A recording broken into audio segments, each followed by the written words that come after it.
हाँ जी 10th class बेटा हुण करन जा रहे हैं आप नैक्सट एक्सरसाइज 6.4 का 6 सम स्टेटमेंट है prove that the ratio of the areas of two similar triangle is equal to the square of the ratio of their corresponding median कि आपने प्रूव करना है कि रेशो प्रूव करनी है दो ट्रीएंगल्स ने दोनों ट्रीएंगल सिमिलर गिवन ने आपां प्रूव करना आपां कि जिन्हां दोनों ट्रीएंगल्स की एरिया की रेशो आ वो किहदे इक्वल आ उन्हां दे मीडियन दे स्केयर दे इक्वल आ मीडियन द स्केयर की रेशो दे इक्वल आ उन्हां दोनों सिमिलर ट्रीएंगल्स आ एरिया। फस्ट ऑफ ऑल जी चीज़ गिवन आ उन्होंने ले लैंने आपां क्योंकि आपां ये पढ़िया कि दो ट्रीएंगल्स अगर सिमिलर ने तो उन्होंने एरिया की रेशो उन्होंने कोरस्पॉन्डिंग साइड दे इक्वल आती आ ये आपां ने पढ़िया बट अज आपां ने की प्रूफ करना है कि दो ट्रीएंगल सिमिलर ने मान लो यदा नाम ले लें आप ए बी सी तो दूसरी ट्रीएंगल आप ले लें डी ई एफ कि ये दोनों सिमिलर ने ये गिवन है आपको तो इन्हों के जोड़ा एरिया आ एरिया की रेशो उन्होंने मीडियन के रेशो के स्केयर की इक्वल आनी चाहिए आ। सो सब तो पहला जो गिवन है लिख लें आप given a triangle A B C and triangle D E F these are similar ABC triangle ABC similar to triangle DEF ये सिमिलर है अपन गिवन है तो आपने प्रूव की करना है प्रूव करना है कि area of triangle ABC ratio of area of triangle DEF equal कि आवे इन्हों के मीडियन हम पहला तो मीडियन सानू ड्रॉ करना पऊगा ना। सो आप इहदा मीडियन ये ड्रॉ कर लैंने आप इहनू नाम दे दिंने M तो यदा मीडियन इधर ड्रॉ कर लें उन्होंने नाम दे दें आप एन यानी कि ए बी सी का मीडियन आ गया साढ़े को ए एम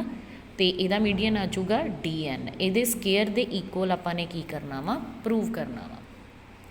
हुण जो चीज़ गिवन है पहला उहदे तो आप लैके चलते हैं क्योंकि अपने कोल प्रूफ की आ अपने कोल प्रूफ ये आ कि सानू दोनों ट्रीएंगल सिमिलर दित्तियां ने because triangle A B C similar है ट्रीएंगल डी ई एफ ते। हुण अगर वो सिमिलर ने तो दो रिजल्ट साडे कोल आ जाते हैं दो रिजल्ट किहड़े आ जाते हैं पहला रिजल्ट तो ये आ जाता है कि अगर वो सिमिलर है तो दोनों ट्रीएंगल्स के एरिया की ratio sorry D E F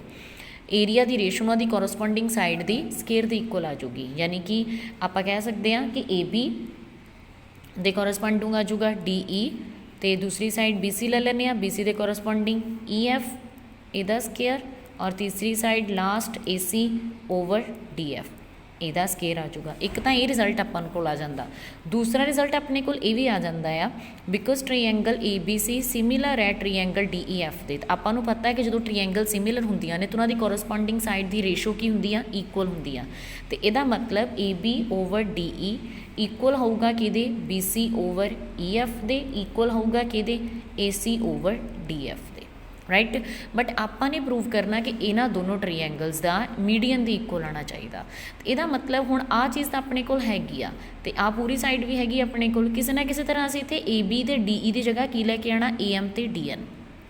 A M ते डी एन तो वह तां ही आ सकता है अगर असी इन्ह दोनों ट्रीएंगल्स नूं की प्रूफ कर दिए सिमिलर ताकि ए एम ते डी एन ए बी ते ए सी की जगह तो असी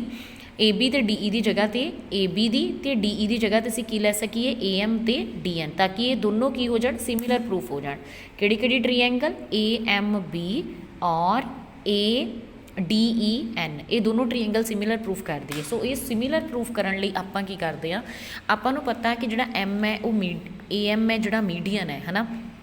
बिकॉज आपां नूं पता है कि जिहड़ा ए एम आ वो मीडियन है तो आपां नूं पता है कि जिहड़े मीडियन आ तो दो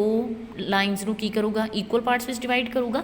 यानी कि बी एम इक्वल किहदे होगा एम सी दे इक्वल होगा क्योंकि एम फिर की आ जाना मिड पॉइंट आ जाना तो आपां कह सकते हैं कि जिहड़ा बी एम आ वो इक्वल किहदे होगा एम सी दे राइट। तो इस तरह ही इधर रखांगे तो ई एन इक्वल किहदे होगा एन एफ दे क्योंकि एम तो एन दोने मिड पॉइंट ही आ जाते क्योंकि मीडियन का मतलब ये होंदा कि जिहड़ा ट्रीएंगल नूं दो इक्वल पार्ट्स में डिवाइड कर दिंदा राइट। सो यही रिजल्ट नूं आपां इत्थे यूज़ करते हैं।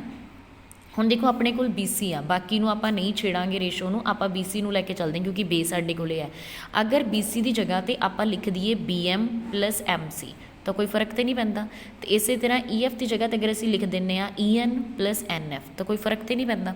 इक्वल किहदे दिता होया ए सी ओवर डी एफ क्योंकि बाकी साइड में असीं कुछ नहीं छेड़छाड़ कर सकते इनू असीं चेंज कर सकते हैं। सो नैक्सट की आ गया A B over D E तो आपां नूं पता हुण कि बी एम किहदे इक्वल आ एम सी दे इक्वल आ राइट। सो आपां इत्थे लिख सकते एम सी की जगह तो बी एम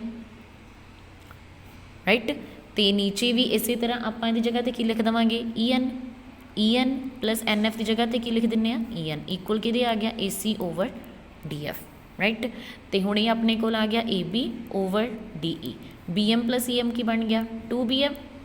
तो E N plus E N की बन गया 2 ई एन इक्वल कि आ गया A C over D F. तो 2 दे नाल 2 की हो गया कैंसल, तो रेशो आ गई अपने को, क्योंकि आपने इन्हों दो ट्रीएंगल में सिमिलर प्रूफ करना तो असी कर लवांगे ये की आ गया साढ़े को A B upon D E equal कि आ गया B M upon E N, तो इक्वल कि आ गया A C upon D F. तो हुण आपां गल करते हैं इन्हों दोनों ट्रीएंगल से, triangle A M B and triangle D N E. ठीक है, देखो ए एम बी तो डी एन ई। हुण देखो एक चीज़ आपां नूं गिवन आ कि जिहड़ी ए बी सी आ सिमिलर आ डी ई दे, ते आपां नूं फिर ये भी पता है कि जिन्ना एंगल जिहड़ा बी आ वो इक्वल किहदे होगा एंगल ई दे। क्यों? क्योंकि दोनों ट्रीएंगल सानूं सिमिलर दित्तियां ने, ते ए बी सी दा एंगल बी आ ते डी ई एफ दा एंगल की आ ई आ। सो इन्हां दोनों ट्रीएंगल्स दे विच एक चीज़ तां अपने कोल आ गई, अगर असीं इहनूं एंगल 1 दे दिंदे आ, इहनूं की दे दिंदे नाम एंगल 2, तो आपां कह सकते हैं कि एंगल 1 जिहड़ा आ वो इक्वल किहदे आऊगा एंगल 2 दे। रीजन इहदा की हैगा वा, क्योंकि आपां नूं गिवन आ because triangle A B C similar आ ट्रीएंगल डी ई एफ दे। जो सिमिलर होंदी है तो कोरसपोंडिंग एंगल भी की होंदे आ इक्वल होंदे आ। और नाल दी नाल हुण एंगल ये दो साइड्स बना रही ने राइट, तो आपां ये रेशो इक्वल कर चुके हैं कि A B upon D E, A B upon D E तो B C B M upon E N, ये आप प्रूफ कर चुके हैं। सो ये चीज़ आप इत्थों ले लवांगे, इनू दे दें आप नंबर, पर लास्ट आप इनू भी रिजल्ट में यूज़ करना ना। सो आप इनू नंबर 1 दिन्ने आ ते इनू नंबर 2 दिन्ने आ। फ्रॉम 2 तो आपको की पता चलता है कि A B over D E equal किहदे अपने को B M over E N. तो हुण देखो ज़रा इन्हां दोनों साइड्स की रेशो इक्वल है, यही एंगल इक्वल है, तो यदा मतलब किहड़ा criteria by SAS similarity criteria